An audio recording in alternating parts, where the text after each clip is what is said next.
दूर एक जंगल में टूनी चिड़िया रहा करती थी। उसकी नई नई शादी हुई थी। वह रसोई के अंदर जाकर देखती है तो उसकी सास ने सारा खाना बना दिया था।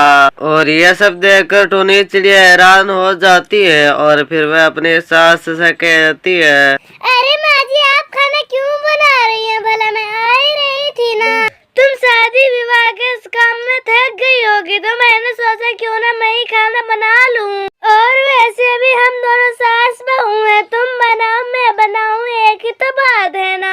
इसलिए आज मैंने बना दिया, कल तुम बना दियो, कोई बात नहीं है। लेकिन माँ जी, आप खाना बना रही हैं, ये सब मुझे अच्छा नहीं लग रहा है, क्योंकि मैं इस घर की बहू जो हूँ, आपसे मैं ही खाना बनाऊंगी, आप कभी खाना मत बनाना। अरे बहू, यह तो असंभव है, तुम इस घर की बहू नहीं बल्कि बेटी हो ना। इसलिए कभी कभी मेरी बेटी आराम भी कर सकती है, कि जरूरी नहीं कि वो पूरे दिन रसोई में घुसी रहे। इसीलिए मैं ये बात कभी नहीं सोचती हूँ। तुम भी अपने दिमाग से ये बात निकाल दो। इसलिए तुझको जो ठीक लगे तुम वो ही करना।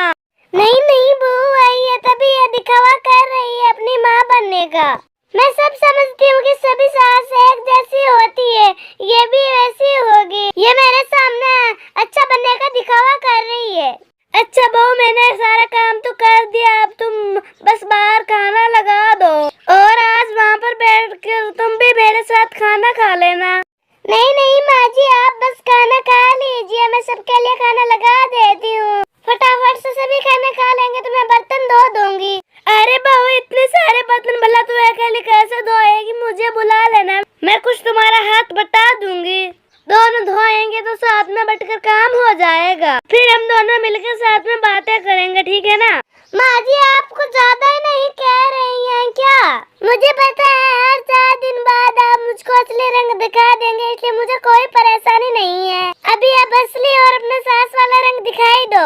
अरे सास वाला रूप बहू, ये तू क्या बोले जा रही है? बहू, मैं ऐसी हूँ, सबके साथ ऐसे ही रहती हूँ। तुझको लगता है कि मैं दिखावा कर रही हूँ तो कोई बात नहीं। अब तुम हमारे साथ ही रहोगी तो तुम्हें पता चल जाएगा कि मैं कोई दिखावा नहीं कर रही हूँ। अब टूनी चिड़िया घर के बाहर सबके लिए खाना लगा देती है और फिर इस तरह से कुछ समय बीत जाता है। टूनी चिड़िया को लगता था कि उसकी सास दिखावा कर रही है, पर उसकी सास उसको बिना कुछ सोचे समझे उसके कामों में हाथ बटा दिया करती थी। एक दिन की बात है, टूनी चिड़िया अपने पति बंटी कबूतर के साथ अपने कमरे में झगड़ा कर रही थी। बंटी कबूतर, तुम भी हद कर रहे, तुम मेरे पति हो, तुम कभी तो मेरी बात सुन लिया करो ना। अरे हाँ, तो तुम कर रही हो टूनी चिड़िया, मैं कह रहा हूँ तो तुम मान क्यों नहीं लेती हो? अरे मैंने कौन सी गलत बात कर दी है भाई? मैं यही तो कह रहा हूँ कि तुम बिना फालतू के तमाशा कर रही हो।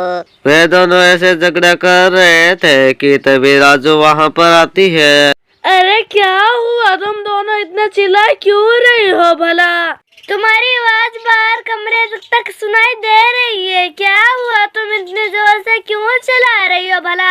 अम्मा, आप ही टूनी चिड़िया को समझाओ, उसे लगता है कि मैं कहीं उसे घुमाने नहीं लेकर जाता हूँ। अरे मैं टूनी चिड़िया को कब से कह रहा हूँ कि मुझको छुट्टी नहीं मिलती है, तो आप तो मैं समझाओ कि मैं उसको बाहर कैसे लेकर जाऊँ। ये सही रहेगा बंटी, माँ जी को बुला लो, तुम्हारी तरफ ही लेंगी ना। और मुझे पता है ना, आप मुझे शादी के बाहर कभी घुमाने ले गई नहीं, और आप अब कह रहे हैं कि तुम समझाऊं, मैं कुछ नहीं समझती हूँ। देख रही हो ना माँ, कैसे टूनी चिड़िया बहस कर रही है इतनी सी बात को लेकर। अगर मैंने एक दिन की भी छुट्टी ले ली तो पगार हमारी काटेगी ना, और मुझे हो सकता है कि वे नौकरी से भी निकाल दे। अरे ये बात मैं टूनी चिड़िया को कब से समझा रहा हूँ। हाँ तो बहू, क्या समझे, गलती तुम्हारी है। अरे तुम शादी के बाद इसको कहीं घुमाने तक नहीं ले गए। वो क्या है कि तुम दोनों वर्क लाइफ बैलेंस कर लो। वैसे भी घर में बहू परेशान हो ही रहती है, तुमने इसके बारे में कभी सोचा है? मैं कह रही हूँ कि तू आज के आज टाइम निकालो, बहू को कहीं घुमाने लेकर जा। अरे माँ जी, आप तो माँ बनने की कोशिश कर रही हैं। अरे बंटी कह रहे हैं कि उनको घुमाने का समय नहीं है, तो आप भला माँ क्यों बन रही हैं? मैं समझने की कोशिश कर रही हूँ ना, आप भला इसके बीच क्यों बोल रही है?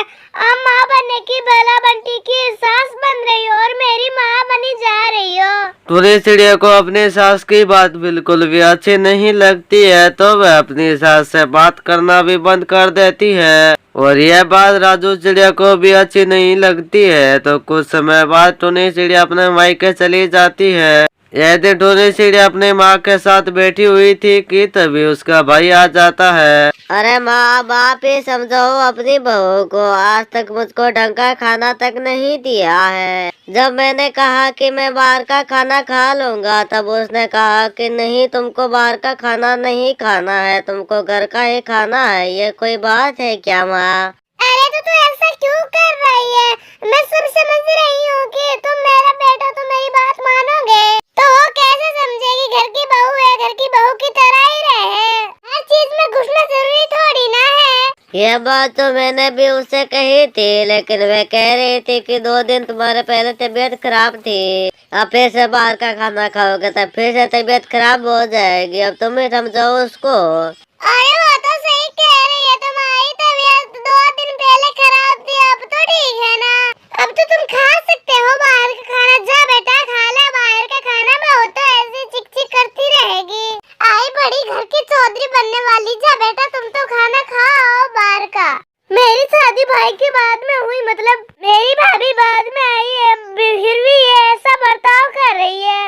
लेकिन मेरी शादी को इतने साल हो गए, ऐसी तरह मेरी सास ने तो मुझसे कभी बात नहीं की।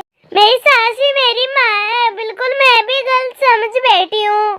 मैं भी जाती हूँ और उनसे माफी मांगती हूँ। अब टोनी चिड़िया भागे भागे घर आती है। वह अपनी सास को इधर उधर ढूंढने लग जाती है, लेकिन उसकी सास उसको कहीं नहीं मिलती है। फिर वह उसके कमरे में जाती है, लेकिन उसको वहाँ पर भी नहीं मिलती है। तो वह एक सब्जी वाले के पास जाकर कहने लग जाती है, अरे भैया, क्या आपने मेरी सास को देखा है? जब से मैं आई हूँ मायके से, मैंने तो उनको देखा ही नहीं। क्या आपको पता है मेरी सास कहाँ गई है? अरे तुम्हें नहीं पता है क्या तुम्हारी सास कहाँ पर गई है? वह तो वृद्धाश्रम चली गई है। इधर आई थी और मुझसे सामान लिया, बड़ी परेशान लग रही थी। तो मैंने पूछा कि क्यों परेशान हो, तो बोला कि मैं वृद्धाश्रम में जा रही हूँ और वहीं पर ही रहूंगी। माँ जी वृद्धाश्रम चली गई है? भगवान, ये मुझसे क्या हो गया? मैं मेरी सास से मिलने मेरी मायके से आई थी। ससुराल में माँ मिली तो मैंने उनको वृद्धाश्रम में भेज दिया। टोनी चिड़िया को अपनी गलती पर बहुत ही एहसास होता है और बट्टे कबूतर और टोनी चिड़िया अपनी सास को ढूंढने लग जाते हैं। काफी प्रयास के बाद उनको अपनी सासू माँ मिल जाती है और फिर टोनी चिड़िया उससे माफी मांगती है और फिर वे सभी खुशी खुशी रहने लग जाते हैं।